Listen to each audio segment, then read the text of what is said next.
ETV-ko programa oso ezagun bati buruz hitz egingo dugu. Ze, zuen buruari egingo didezu elkarrizketa? Ez, gaur ETV baten astelehenetik ostiralera egiten duten programa bati buruz arituko gara. Joseba Arginano, Sukal Herrian. Ez, gaur ETV baten arratsaldero ia 2 ordu irauten duen programa bateko 2 aurkezleak elkarrizketatuko ditugu. Ez dakitze programari buruz ari zaren? Nola ezetz? Bi bazuek da erantzuna. Pista gehiago eman zeritzaken, ezta? Bi bazuek ETV bateko programa ezaguna ezagutuko dugu eta horretarako elkarrizketatuko ditugu Maialen Arzallus eta Xabier Sukia aurkezleak. Eta bertsolariak? Bai, aurkezle eta bertsolariak martxoan egingo baitituzte 1000 programa. Eta bertsorik ere ez da faltako Iruñeko bertsoaroko jaialdia eta Aginako bertsoafariko bertsoaldiak eskainiko dizkizuegu. Bi bazuek eta biba hitzetik hortzera. Piztitzagun motorrak burrun, burrun, burrun, gertu nahi zaituztegu, ta ez zaudete urrun. Aulki xelebreotan ez gabiltza zurrun, gure poza askotan zuentzat errudun. Zerua ilundu da zentzudun, zentzudun, ea argi orduak luzatzen ditugu.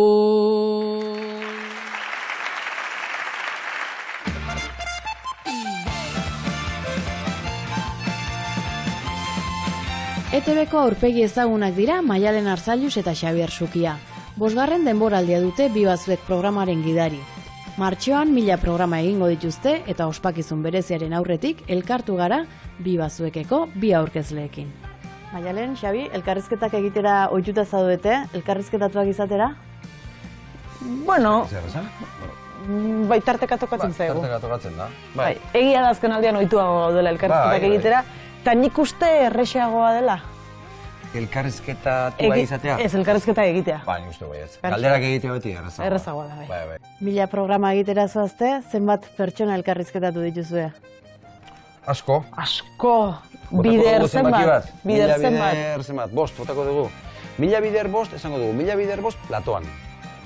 Ai, hainbeste? Bai, nik uste bai ez. Asko. Bai, lehenbiziko tartean 3 pertsonako bataz bestekoa, bai, eta bigarrenean bikoa ere, bai. Platoan 5000. Eta platotik kanpora, pues, beste 2000, 3000, bai. Ikaragarri. Ba, Beke bat betetzen zabeste? 1000! Bek erdia. Bek erdia? Bai. Beste erdia falta etartzeko. Eta bestalde, eta begiradunak kontatuta, hori ja, bueno. Bek bider. Baia, elkarrizketatzaileak elkarrizketatu bezala nola moldatzen zareten. Ea, osando. Zarauztarra naiz eta argatik jaso dut arraun zigorra. Julioi ere bion artean pasara nahiko gogorra. Nerea libre zu orain arte, baina galdera bat horra. Ezker eskui bere izitzazu, estriborra eta baborra. Aizu andoni kontu horretan, nik ere badet eskolan. Segun patroia non kokatzen dan, aldatzen da parabolan. Aragia det flojo xamarra, tanago oso potolan. Alata guztiz baldakizue, federatuta nagola.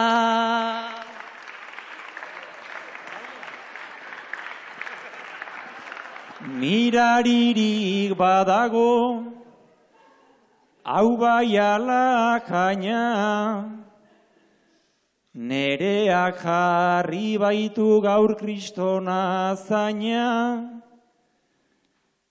estribor eta babor hasi da hau baina, mareatuta utzi du Andonie gaina.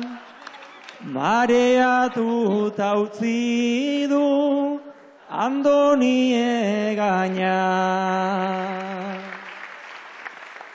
Fitxa bat betetzea, bere akzioa, bere kutizi omen, edo desioa, hau partaidea bada sozioa, zeri begira dago federazioa, zeri begira dago federazioa. Ura ere jarri nun atakazailean, baina enaiz aintxarra nere abilean. Naiz inoiz ez azaldu kontxan karrilean, nahi kondo moldatzen naiz banko mobilean. Nahi kondo moldatzen naiz banko mobilean. Zulen hasi zara, listiloa antzera, estribor eta babor aurreta atzera, zuproan jarri zara, kontua ta zera, ta zubidali zaitu popatik hartzera. Ta zubidali zaitu popatik hartzera.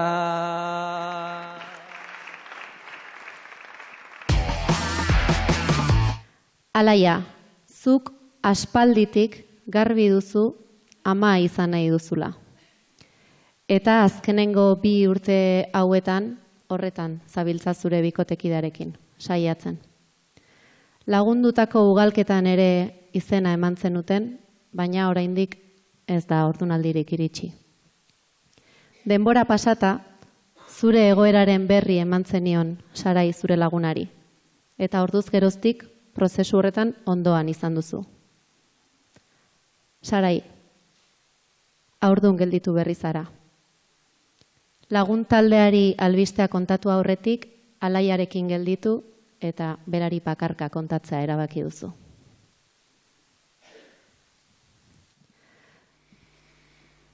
Bizitzak dauzka bere etapak, bere une bere garai. Aspaldi lagun izandakoak, hemen Alaia ta Sarai. Atzo jakin nun haurdun nagota, ea asmatzen dugun ai. Penak bionak izan daitezen, ta zorionak ere bai. Sumatu dizut sartu orduko zeo zerbait arraro. Kafesneari ere hain motel ematen zenion trago. Bi begi izan dauzkagulako, bi mezurako, bi ao. Bai badakit negarrez ari naiz, baina berez pozik nago.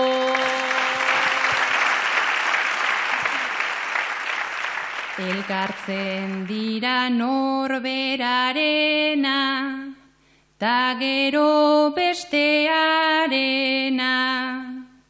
Laguntasuna maiz horixe da, bilakatzea biena. Sinitz zaidazu pozik nagola, eta badudala pena, izeba honena izango zara, ta noizbait ama honena.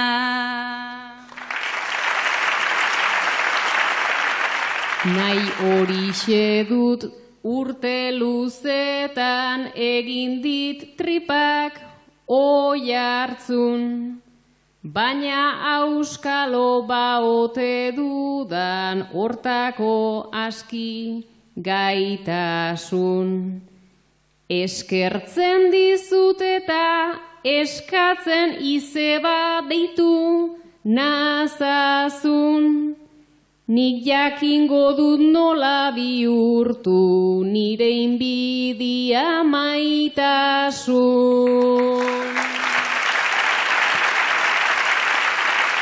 Zaila baita geure ganatzea, bestearen perspektiba, egunez egun joan gaitezen, joka dezagun txikira. Ta honek zerbait ona izango du, txistea dirudi ta tira. Bere arropak ta orgatxoa, zuentzat izango dira. Hori gerora gertaliteke, babai, ez zitzaidan otu. Mila esker besteen aurretik nirekin zarenez lotu. Ospatuko da behar bezala, ta poza areagotu. Nik oraindikan edan dezaket, txampain on bat nere kontu.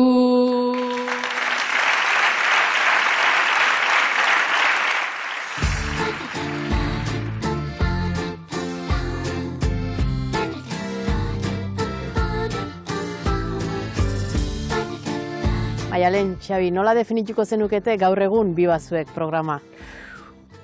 Nola definituko nuken euskalduna, bai ala bai, hori beti horrela izan da, eta nik ustet hori bilatzen dela gainera. Freskoa, eta gu ere lehen baino freskoxeago, ezta?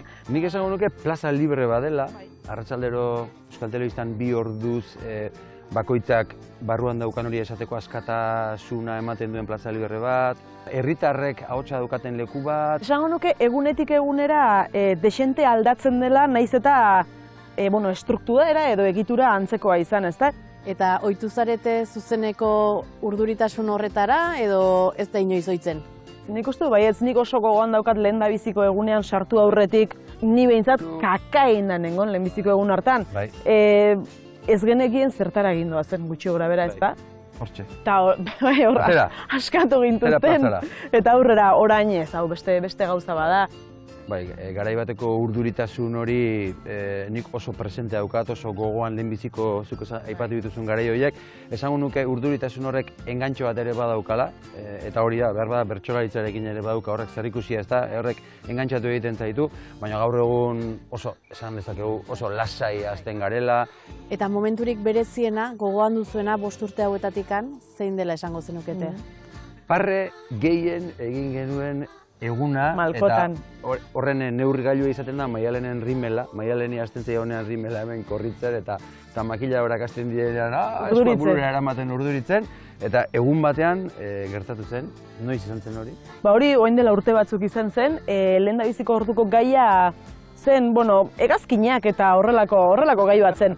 Lehendabizi etorri zen sakristan, gazteakoa, bere txikitako ametsa zen hegazkin pilotu izatea, eta bigarren etorri zen Orioko Katxina erretegiko semea, Iñaki etorri zen. Umetako laguna, artista. Txikitatik ezagutu duena, artista. Hoxe, abion eta piloto izatea lortu duena. Zigarria izan zen kontakizuna nola kontatu zigun bere lehenbiziko hegaldiak eta... Jote naiz, txako indegia jotea zela hor, da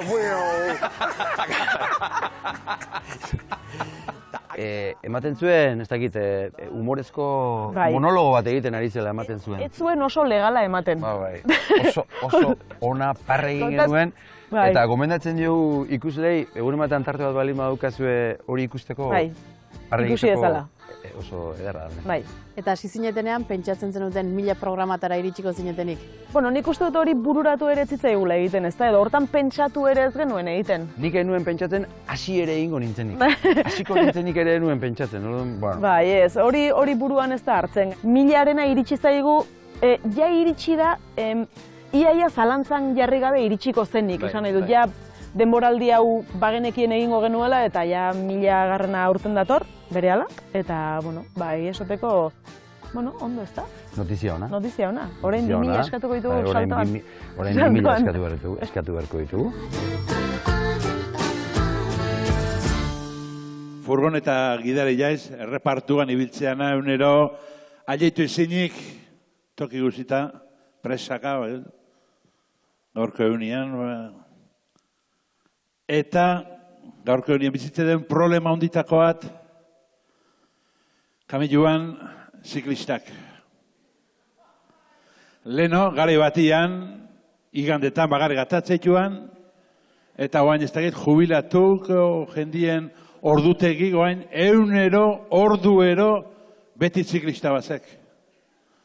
Kasu hontan, Julio, repartuan nago, aileitu ezenik, astiarte goiz batian, eta jubilatu berria den Andoni Egaña, bere bizikleta politxo horrekin hor dabil, bere kilometro egiten. Kontuatu gabe, enbazu iten nahi dala.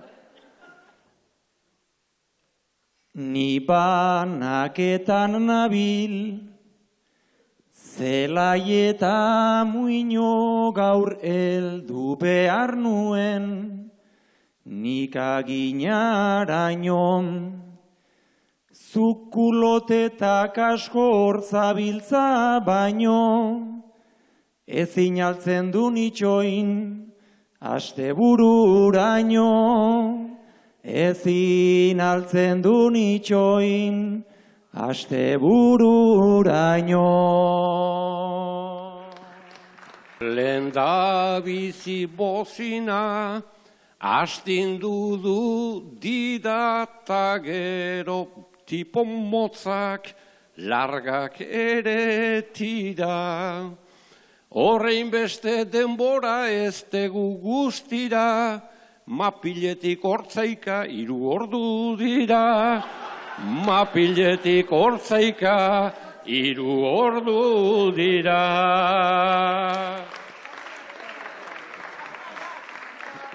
Nik furgoneta zarra baino zarrago, eta zuk bizikleta elektrikoago. Hartu zuk paketea ni sobrantenago, zu iritsiko zara ni baino lehenago. Zu iritsiko zara ni baino lehenago. Zure aurrean nijoa, zintzo, fin, 70 urtez ze alegin. Denak joan behar luke, ondo eta berdin, paketeak ondo doaz, denak elkarrekin. Paketeak ondo doaz, denak elkarrekin. Reynoldseko maillota, ta Espainiak adur, isostar edaten du, ta banesto ikur. Naiz serbitzen ditudan Amazon ta seur, paketenan orden enagoain seur. Paketenan orden enagoain segur. Berriz bozinaka, en eze bertigo repetxoa ezin dut 100 por hora igo. Zure generoa ez urtzeko berriro, hartzazu matutano ta ustazu frigo.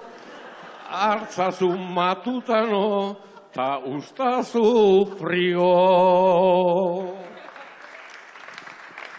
Frigo ta matutano, dena gominola, ez dut bozinarik jo, ez dut jo inola. Igualo izango da nik uste detola, sonotonea ipila, bukatu zaiola. Sonotonea ipila, bukatu zaiola. Horia ibaiaren meandro esiak, hain dira kiribilak, hain dira luziak. Aurrea ez du nahi baititu peaje guziak, honen errua dauka zure nagusiak, honen errua dauka zure nagusiak. Azken boladan hain modan jarri den adimen artifizialaren ahotsa zara. Dena dakien adimen artifiziala. Dena, denari buruz, beti. Saraik eta ametsek zure ezagutza hori noraino heltzen den jakin nahi izan dute. Eta era guztietako galderak eginen dizkizute. Tazuk, dena dakizun horrek, galdera horiek erantzun beharko dituzu. Ongi edo gaizki, baina erantzun. Esan zaidazu zein den nire horoskopoa, Tauro omen daukazu oso gogokoa, Ta euskaldun guztiak algara nafarrak, horrekin behintzat daude kristoren tabarrak. ze jantzi behar nuke bertso saiorako, Zerbait destakatzeko ozen eta alto, eta pai hitzarekin irurrima bota. Epai nahi gaita dauzkat beste 1000 mota. eta ze jantzi behar luke gaur ametsek, Trajen bat egiteko holtza hontan balet, Nik uste dut ikasten segi behar duzula. erantzuna ez badakit eiten dut ez dula. nola ikasi balet 3 egunetan, Igual ikasi behar da baleten umetan. Monumento eroriaz ez dut nahi hitz egin. Badauzkat erantzunak nahiko desatsegin. alaia bezain ona nola izan naiteke, Barka zure ametsa ezingo da bete. Diario de Navarrak zenbat egi ditu. Oraindik bakar bate ez dugu aurkitu. Diario de Navarra nork irakurtzen du, Publizitatea du gehien bat sostengu. Nor da irakurleta, nor da zuzendari. Ez dakit, baina ez dira oso zuzen ari. bertsoaroan kartelak ze esan nahi dauka, Bertsoaren bihotz bat taupa eta taupa. Zegunkari itxi zen gaur 22 urte. Euskalduna izango da hori esango nuke. nekatzen ote zara noizbait galderetaz, Bai, nazkatzen naiz alfaz, omegaz da betaz. Noiz artekoa dugu zure bateria. Ez dakit orain dago bajatu egia.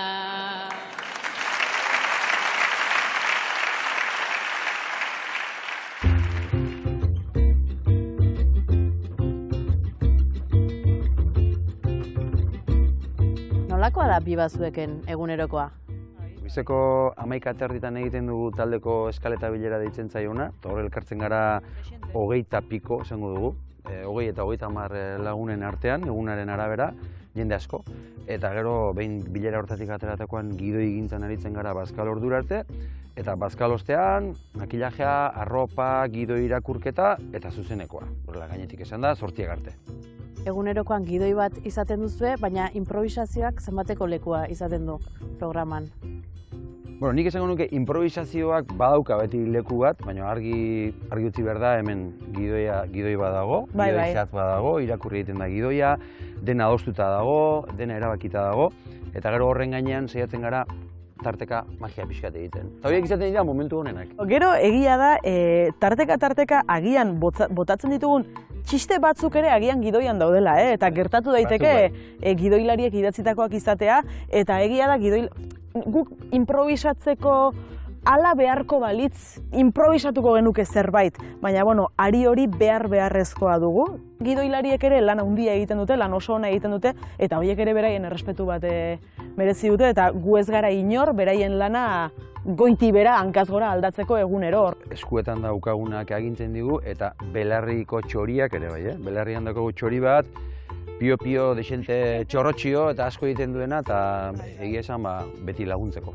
Eta geratzen zaizuen norbait gustora elkarrizketatuko zenuketena eta oraindik etorri ez dena? Nik hori zehazki ez, baina askotan pentsatu izan dut, orain elkarrizketak egiten eta denbora bat daramarki dela, pena ematen diala bere garaian nire aiton amonei horrelako elkarrizketa bat egin ez izana, ezta? Horiek ez dira Bibazuekera etortzekoak, baina pertsona ezagun bat baino nik hori esango nuke.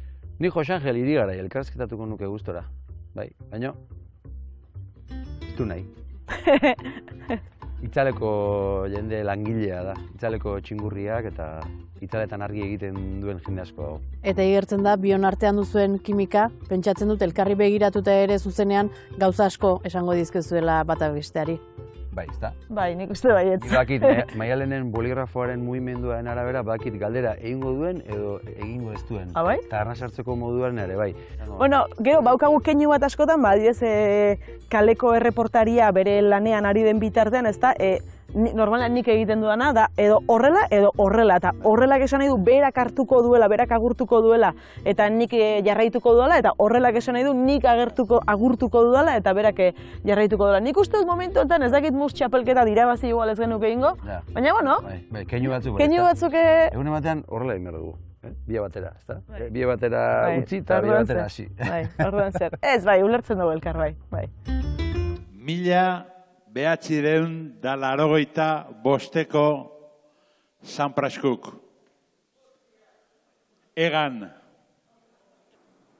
Nerea eta Julio gaztetxuak, 18 urte inberrik,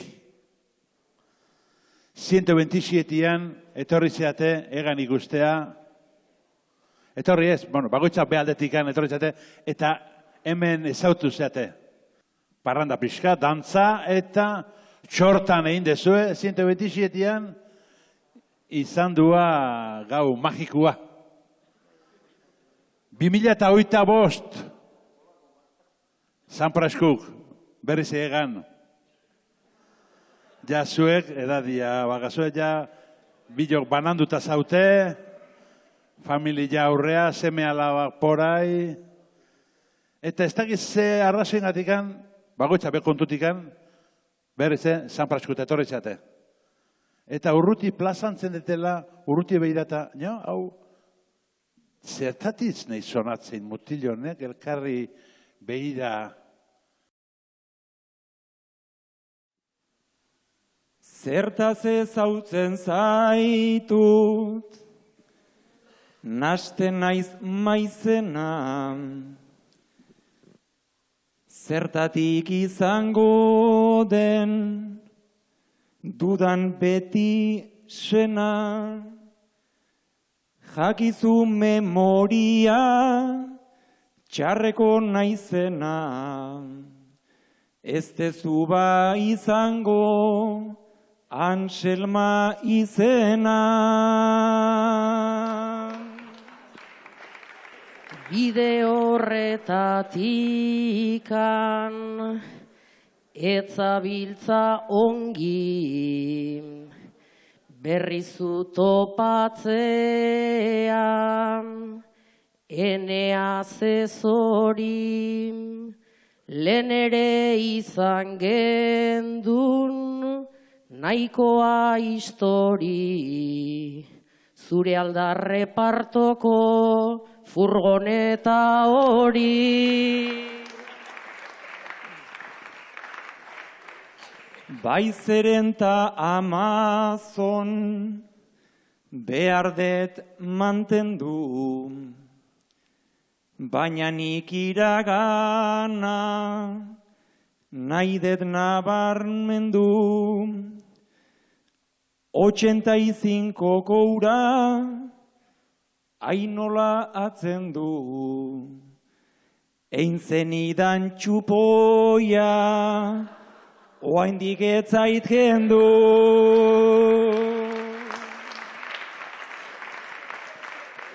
Bai zupatu zintudan arrainen modura, biziraungote zendun, banu nahiko dudan, neri ere maizegi, heltzen zait burura, aztu beharrekoa, izan zen gaura. Ni gero ezkondu nintzen, oize zen arrunta, baino lasai janago, dibortziatuta, naizta zure izenaz, nagoen aztuta, oraindik nagozutaz, enamoratuta.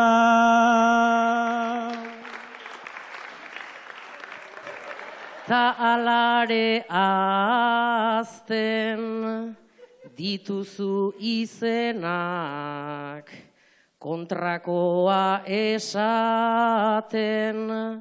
du banere senak, baina ederrak dira zure ondorenak, onak iruitzen zaizkit amorante denak.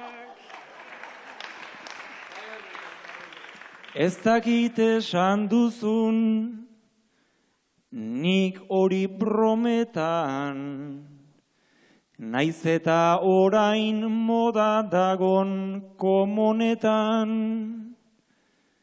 gu ezagutu ginen alako honetan, gaur sartu nahi aldezu nire furgonetan.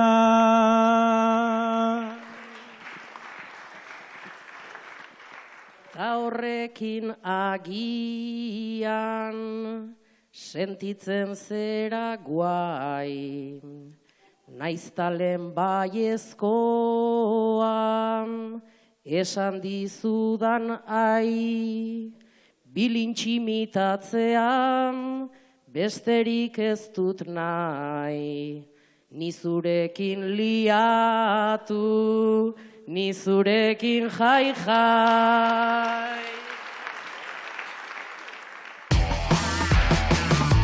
Zuek biek Nafarroako antzerki eskolan izena eman zenuten irailean. Ta ordutik antzerkiaren nondik norakoak lantzen eta ikasten ibili zarete. Keinuak, rolak, egoerak, gidoiak, eta bar. Gaur duzue lehen antzerki emanaldia, Nafarroako antzerki eskolan. Baina, oholtzaratera aurretik, amets hiperventilatzen hasi da. Arnasa hartzen, botatzen, hartzen, botatzen, hartzen, botatzen. Eta erabat blokeatu egin da. Aroa, amets lasaitzen saiatzen ari zara, zure trukotxoak erabiliz. Antzerkian agian, naiz ez izan maisu, lasai ondo egiteko bazarata gaizu, begira iezadazu, esku eman aizu, antza arnasten ere, aztu egin zaizu, antza arnasten ere, aztu egin zaizu. Igual nahiago nitun, zazpigara gardo, zuri eskutik helduta, arnasari trago. Bihotza berreunean baneukan lehenago, mila eskerraroa okerrago nago, mila eskerraroa okerrago nago.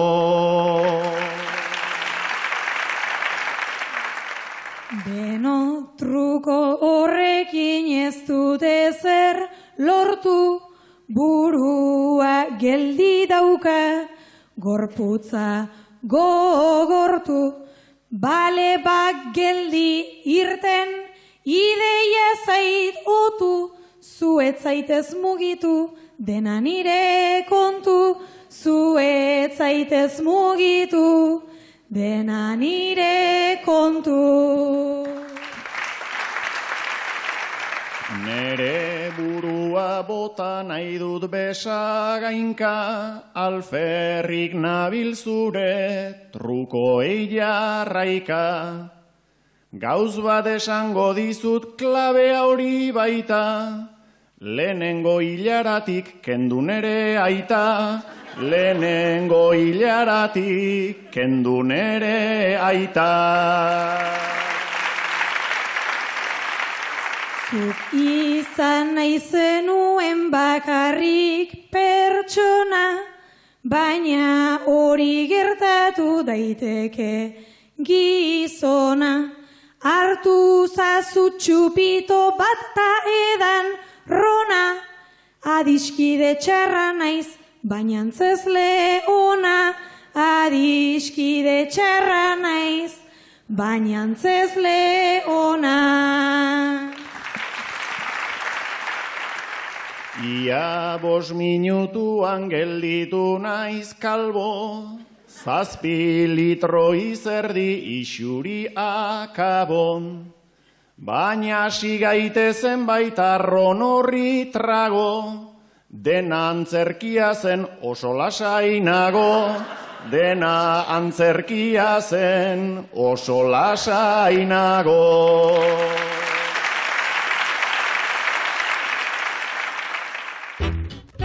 Mila programa egitera zoazte, horrek esan nahi du, bien artean 1000 bertso kantatu dituzuela programa hasteko. Nola sortu zen ideia hori? Ba, ez dakit, gustatuko litzaiguke agian esatea ideia gurea izan zela, baina guri proposatu egin ziguten, ez da? Bai, proposatu egin ziguten, bai. Bai. Hasiera batean ez zegoen horrian hori idatzita, eta proposatu ziguten, da, bueno, natural atera zen. Bai, natural atera zen. Logika baten barruan sartzen zen. Nik askotan esaten du, nik egunero bertso bat abesten dudala Maialen Arzailusekin. Bueno, nik Sukiarekin. Marka bada. Marka bada. Bai, hasieran jolas polit bati ekin genion doinuekin, doinu erabaki genuen, guazen doinurik ez errepikatzera. Bai, ze 8 txikian kantatzen ditugu normalean 8 txiki koplan horri izan gara, kopla baldin badira 2 kopla edo, ezta? Edo bestela 8 txikian, eta hasieran hortan hasi ginen. Zeri kantatzen diozue bertso horretan? Normalean gonbidatuari. Bai. Normalean. Bai.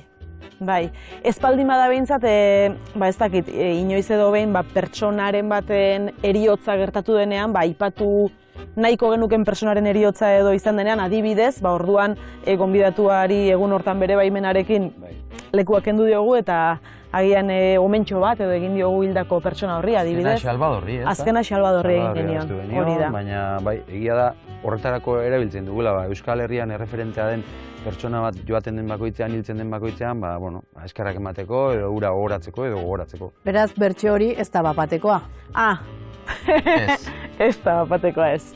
Ez da. Egiten dugu txandaka, edo elkarrekin, edo, ze gaur hau, ez da, ez da bapatekoa. Ez da bapatekoa, ez. Guk egina da. Zuek biek Nafarroako hezkuntza publikoko 2 irakasle zarete. Duela 10 urte, Euskararen Foruaren legea aldatu zuten, pixka bat, eta horri esker D eredua Nafarroa osora zabaltzeko aukera zabaldu zen. Garai hartan, zuek irakaskuntzan zenbiltzaten, eta inguruan nolabaiteko itxaropena nabaritu zenuten, albiste horren harira. Dena den ordutik oso goraberatsua izan da Nafarroaren egoera, Nafarroak hezkuntzan duen egoera, eta hainbatean PAI izeneko programak badu horretan zer esanik. PAI atzerriko hizkuntzetan ikasteko programa da, kasu honetan ingelesez, eta PAI programa duten ikastetxetan hainbat arlo ingelesez eman behar dira. Azkenaldian egoera etzen xamurra eta jakin berri duzue datorren ikasturtetik aurrera D PAI ereduko ikasleek, hau da, D ereduko baina PAI programa duten ikasleek, ordu bat gehiago egin beharko dutela datorren ikasturtean ingelesez, eta kontrara, ordu bete gutxiago euskaraz. Irakasle gelan gaiaren inguruan hitz egiten hasi zarete. Ingles ordu bat gehiago, euskara ordu bat gutxixeago. Hezkuntzako buruak dabiltz, gaur ez buruta ez zango. Nafarrumek euskaraz jakin dezaten hobekixeago. Lehendik arazo gutxi ez eta orain beste bat gehiago.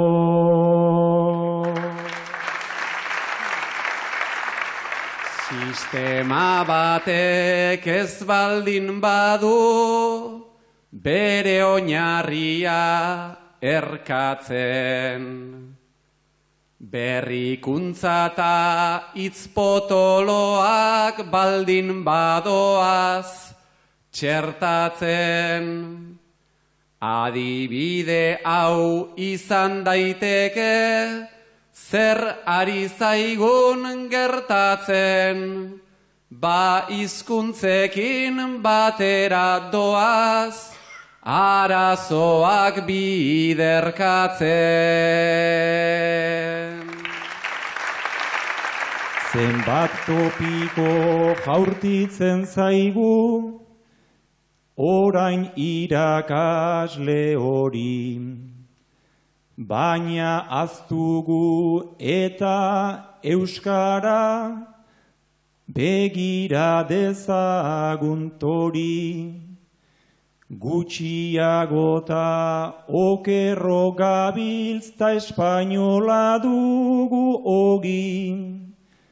Zerbait aldatu beharko dugu ola ez baikoaz ongi.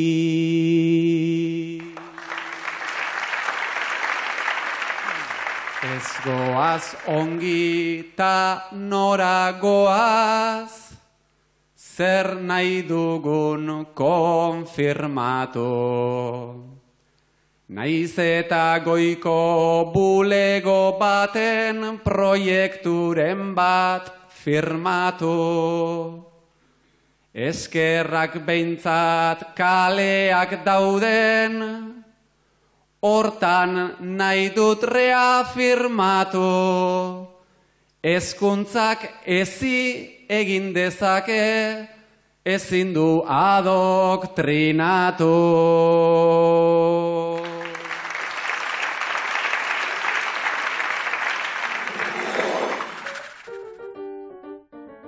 Ataskatzea eta ezin duela jarraitu abesten, joan zaiolako ahotsa edo.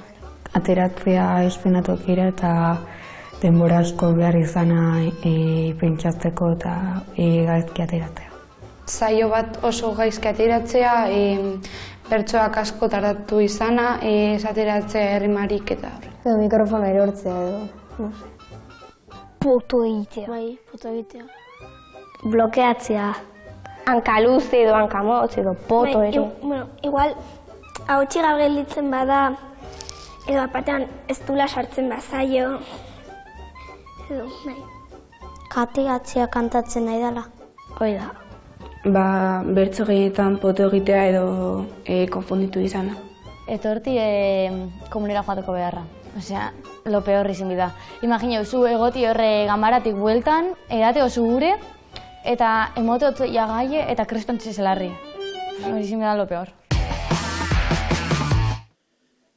Iaiz, gaurko egunean ondo ikusi dadon gizon komprometituta ingurumenakin, birtziklatzeuna, veganoa, animalizalia, erropa kontutan hartzeuna, kilometro zero, rollo zaudan alegia. Dana ondo itxeko aldekua, dana garbi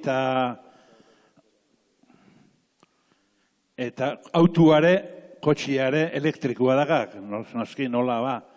Baina garajeik ez dagak, garajeik ez. Orduan kargatzen kanpoan ustek etxe aurrian. Da kargat boixe dakak, garaje eukiezko babeskia, baina. Eta gauzak nola, ja bolara bat abilkik, eunero parabrisasian eta kapotian beti kakapurruzta, eunero, usokakakin, heikitzea goizian, eta esatek, ai, me katxiz la porra, usu haure, nire auto elektrikuan, eta garbitzek, eta, bueno, euna martxa hartza jo, jutez, ire gauza, ire ekologista gauza egitea, eta, etortzez, urrungo goiza berrize, abiatxek, eta berrize handaka parabrisasian, kakatxurit joi, kostatzea, eta kapotian beste kakapuruzta. Eta, bueno, garbitxu, usu haure, beste tokilik ez aldakanik, matxetxuten bezala usua, animali guztik, ikerri matxetxut eta alare. Eta, bueno, gauza da, ekologista, eta usoa, zuzea, nerea. Naizta egaka pozik ibiltzen, naizen ni beti airean. Azken boladan ni sentitzen naiz, halako modu grabean. Naizta eusteko ni berez ezi, ninduten abildadean. Estuasunak beti hartzen hau, zure kotxean parean.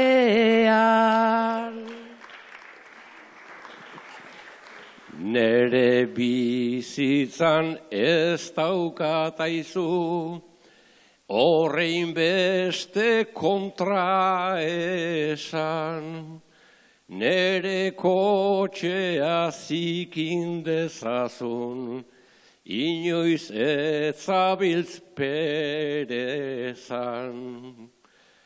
Baina zergatik zuk ez banatu, zirin hemen eta pozan, Trump Washingtonen bizi omen da, ta Asensio Tolosan.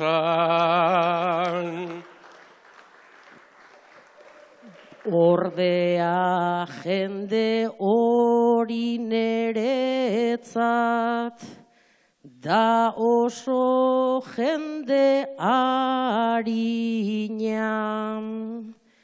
Kakalarririk sortu ezin da, moztuz nere alegina.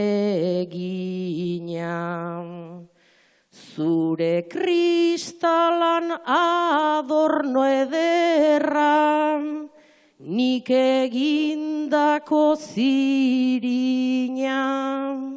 Zure tiro bat hartuko nuke, ekologista espazina.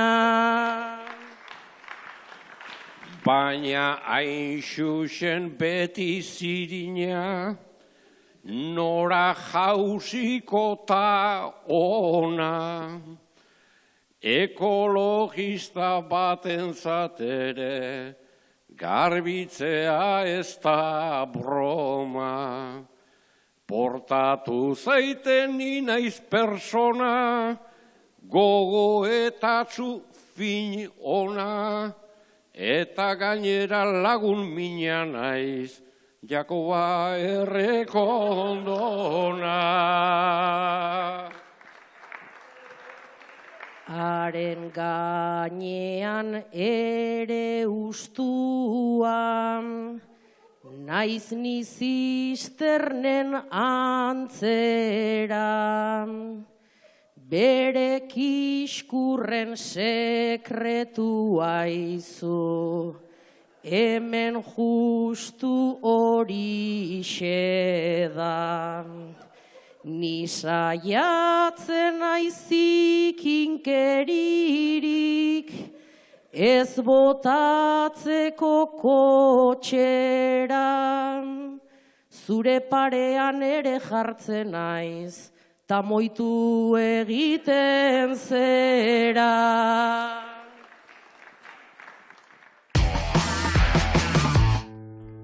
Bertsoak eta bertsolaritzak ze toki du bi bazueken?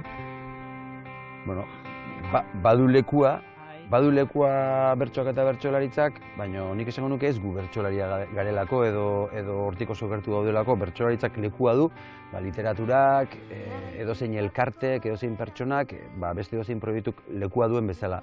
Kolaboratzaile batzuk baditugu, Amaia Agirre bertsolaria da, Andoni Egaña bertsolaria da, Xabier Ramuriza ere izan da gure kolaboratzaile, orduan nik uste dut... Aurkezleak, hor antzematen da, presentzia hori badago. Eta zuek gaur egun zertzarete gehiago, aurkezle edo bertsolari? Bueno, nik aurkezlea esango nuke, beste gabe jaten horrek ematen dialako, eta momentu honetan bertsoak badauka lekuan ere bizitzan, baina ogibide baino gehiago behar bada zaletasun bezala. Nik alderantziz esango dut orduan, nik bertsolari esango dut. Batetik nik askotan esan izan dudalako, egin ditudan gauza guztien atzean normalean bertsoa egon dela, bertsoak ireki dizkidalako ateak, ez da, normalean, eta, kasu hontarako ere nik esango nuke bertsoak izan duela zerikusia, eta gainera, aurkezle, ez dakit, orain banaiz, baina bihar ez dakit izango naizen, eta bertsolari uste dut bihar ere izango naizela. Eta programatik kanpo ze harreman duzue bertsolaritzarekin? Ni bertsotan ibiltzen naiz, tarteka saio batzuk egiten ditut, baiezkoak ez ditut beti ematen, batzuk bai besteak ez, horri ibiltzen naiz, baina bai bertsotan aritzen naiz, aurten xilaba dator, ikusiko dugu ze gertatzen den, ez dakit oraindik, pitxatu berra daukat. Bai, bada buruan bueltaka da bilkidan zerbait, bada bertsoa etengabe, bai. Nik esango nuke txapelketak utzi nituenetik, Gipuzkoako txapelketan izen emateari utzi nionetik, beste dimensio batean bezala sartu naizela, ezta? Bere garaian Gipuzkoakoan, Euskal Herrikoan kantatutakoa naiz, esperientzia oso onak eta txapelketaren gazi-gozo edena pasatakoa naiz, hori oso lotuta zegoen gero plazako jardunarekin, eta behin txapelketak utzi ezkero, plazako jarduna nik ere utzita daukat. Hitzetik hortzeran, gonbidatu guztiei, euren bertsoaldi kutxuna zein den galdetzen diegu, zuena zein da? Asko izan daitezke, baina pare bat, bertsolari eguna, garai hartako bertsolari eguna, nik edukiko nituen 15, 16, 17 urte, ez dakit seguru, bertsoaldi ezaguna, Maialen Lujanbio Iratxe Ibarra eta Estitxu Arozenak egin zutena bertsolari egun hartan, bertsolaritzak barrabilekin zerrikusirik ez duela, gizonezkoen tarta honetan ez dugu ginda izan nahi, eta bukaera horiek egon ziren gure buruan presente, eta batez ere kontrasteagatik, ez? Egunura atzean jendez beteta, gizonez beteta, esango dugu aitonez beteta zegoen atzekalde hura, aurrean 3 neska gaztea, 3 bertsolari, eta gu publikoan mutil gazteak. Hori izan zen barruko horrelako bulkada edo kolpe handi bat. Nik beste bat esango dut, lehen Maialen aipatu duzu, eta kasu honetan Maialen dago tartean, baina bere baimenarekin ez du Maialenek kantatzen. Jose Agirrek txapela jantzi zion momentu hura, eta Jose Agirrek 14.000 pertsonaren aurrean bota zituen 57 bertso horiek, Bai, ez da egitzen bat ziren gutxi gora bera. Ez ziotelako jarraitzen utzi. Hasi eta oso polita izan zen hori. Jose Agirreren bertsoiek gogoratuz agurtuko zaituztegu, Javier Sukia eta Maialen Arzalluz. Eskerrik asko eta zorionak mila programa hauengatik. Oso ondo. Eskerrik asko zuri Mirari eta zuei ere zorionak. Mila zorion da gorentzi, eman gabe nola utzi, Euskal Herriko txapela horra, Maialeni jantzi, aldezun artean eutzi, ez dezu meritu gutxi, emakumerik orandik etzen, hortara iritsi. Emakumerik orandik etzen, hortara iritsi.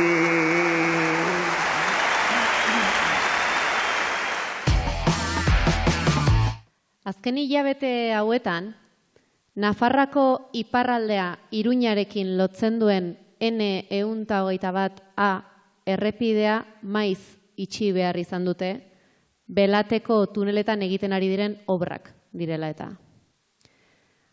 Alaia eta Julio, gaur zuek bertsoaroko saioa ikustera zoazte elkarrekin, baina Belatera hurbiltzean errepidean harrapatuta gelditu zarete, ilara luze batean. Ta dagoeneko 20 minutu daramatzazue geldirik. Julio, zu txofertzoaz lasai zaude, eta ez duzu kezkarik. Alaia, zu dagoeneko pare bat alizatera zara kotxetik aurrera atzera begiratzera ze pasatzen den nor dagoen hemen zergatik gauden geldirik. Talako batean, aroa pasatu da zuen autoaren paretik, tresna gehiagoren bila furgonetara doan obrako langilea da aroa. Alaia, zuk hori ikusi bezain laster, kargu eske joan zara. Zergatik zaudeten hemen, noiz mugituko zareten. Ta zu, Julio, egoera baretzen saiatzen ari zara. Hor dabil obrako langilea lasai onuntza arantza, traste piloa dara matza, bai ordularirik ez antza. Naiz eta berez zazpietan den tazarlantza zaizun azten, zula saiegon saioa ez da segula puntuala hasten. Guau, zenbat hitz bota dizkidaten, pasatuta 2 segundu, azkar bukatzea nahi baduzu, etorri eta lagundu. Begira nola diren kontua graziosa da gainera, nik egia esan ez dut ikusten tunelaren amaiera. Poesiakin jarraituko dut, zuk entenditzeko eran, zula saibeti argia dago tunelaren bukaeran.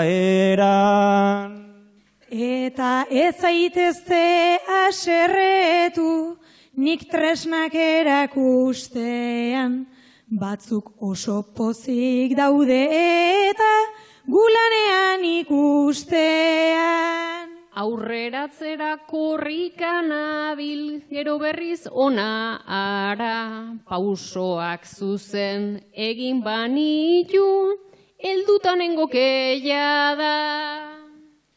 Saiatu nadin ni tensio hau, txiste batekin puskatzen, ai Belateko tuneltxo hauek ez dira bela bukatzen. Ondoan hau eukita zu asko, desesperatzen zaraino, lasai hau obra hobea baita, bertsolariena baino. Bertsolariena baino.